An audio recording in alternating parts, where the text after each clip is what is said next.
नमस्कार दोस्तों, स्वागत है आपका फिर से जेडएक्स न्यूज में। एक कहावत तो आपने सुनी होगी, जली को आग कहते हैं, बूझी को राख कहते हैं। जो किसी की भी बात को ना सुने उसे सुपर पावर रशिया कहते हैं।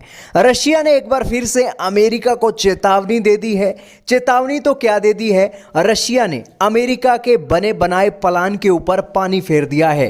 और ये पानी फेरना अमेरिका और नाटो की रातों की नींद को फिर से उड़ा देने वाला है। दोस्तों, इस खबर को आए हुए महज 10 घंटे भी नहीं हुए थे कि रशिया ने इस खबर को लेकर अपनी क्लैरिटी दे दी है। और यह खबर है कि अमेरिका के राष्ट्रपति जो बिडेन रशिया के राष्ट्रपति के साथ आमने सामने बैठकर यूक्रेन के मसले पर बातचीत करना चाहते हैं और इस मसले को शांति से सुलझाना चाहते हैं।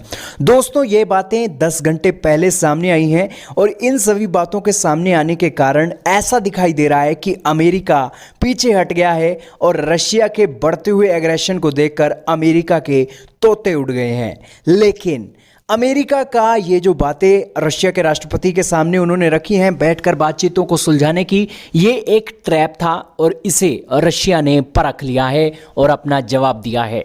दरअसल अमेरिका चाहता है कि यूक्रेन को आज अगर वो नाटो में शामिल करते हैं तो ये एक मैसेज होगा रशिया को, और ये एक जल्दबाजी में लिया गया फैसला रशिया को यूक्रेन के साथ जंग छेड़ने के लिए प्रेरित करेगा।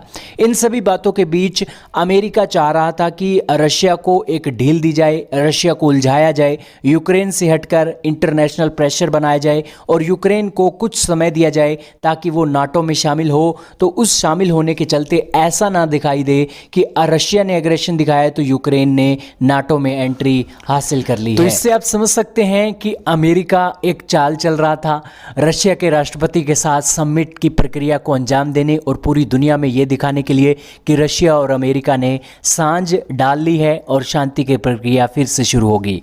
और अब रशिया का जवाब इसके ऊपर आया है। रशिया ने साफ रिजेक्ट कर दी है समिट की बात। उन्होंने कहा है कि रशिया के राष्ट्रपति कभी भी जो अमेरिका के राष्ट्रपति है उनसे नहीं मिलेंगे जब तक यूक्रेन की सिचुएशन इस तरीके से टेंस बनी हुई है। दोस्तों, यूक्रेन के मसले को अगर आप साइड में रखें तो यही अमेरिका के राष्ट्रपति थे जो खुल्लम खुल्ला अपने अमेरिकी मीडिया में जो रशिया के राष्ट्रपति हैं उनको एक कातिल बोल रहे थे। और दोस्तों, आप समझ सकते हैं कि अपने देश के अंदर रशिया के राष्ट्रपति की इतनी बेइज्जती होने के बाद और अब यूक्रेन के अंदर रशिया ने अपनी फोर्सेस तैनात कर दी हैं तो अमेरिका की बैंड बजी हुई है और उसे एक बार फिर से दिखाई दे रहा है कि यूक्रेन भी अब रशिया के हाथों में जाने वाला है। तो इसी के चलते वो अब समिट की बातें कर रहा है। हालांकि आज बातचीत करने से पहले रशिया ने कहा है कि जो ये सिचुएशन यूक्रेन के अंदर और अमेरिकी मीडिया के अंदर रशिया की बनाई हुई है पहले उसको सुधारा जाए, उसके बाद कोई समिट होगा या नहीं होगा इसके बारे में रशिया बाद में सोचेगा। हालांकि उसने ये नहीं कहा है कि बाद में होगा, उसने कहा है कि हम बाद में सोचेंगे, इस बारे में सोचेंगे।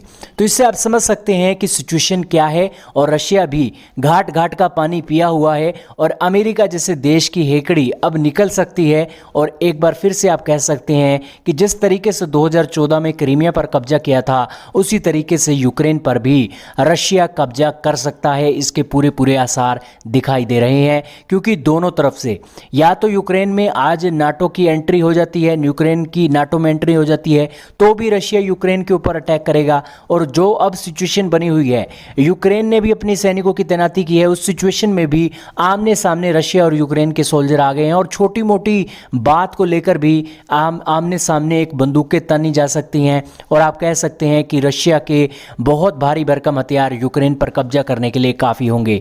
यानी कि दोनों तरीके से यूक्रेन के हाथों से बाजी हारती हुई दिखाई दे रही है और इन हारती हुई बाजी से अमेरिका के ऊपर धब्बा लगने वाला है कि अमेरिका फॉरेन पॉलिसी में एक डिजास्टर साबित हो रहा है और दुनिया के बड़े बड़े देश आज अमेरिका की बातें नहीं सुन रहे हैं और अमेरिका अब सुपर पावर नहीं रहा।